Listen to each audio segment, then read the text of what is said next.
तो ओकरा में सबसे जरूरी बात बाटे कि रउआ खाना पीना पे ध्यान दी। खाना में नमक के मात्रा कम कर ली, रउआ फल, हरी सब्जी की मात्रा बढ़ाई, होल ग्रेन्स ली और ये रेगुलर एक्सरसाइज करी।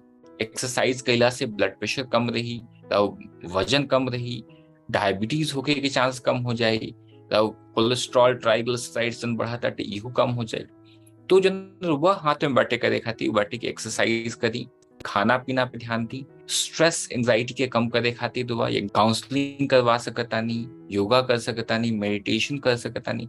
ये सब चीज से रुआ ब्लड प्रेशर से बच सकतानी। तो सबसे जरूरी बात बाटे कि बीपी के रुआ कंट्रोल करे के बा।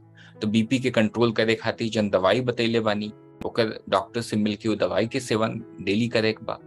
बीपी के दवाई का वो छोड़े के नहीं है।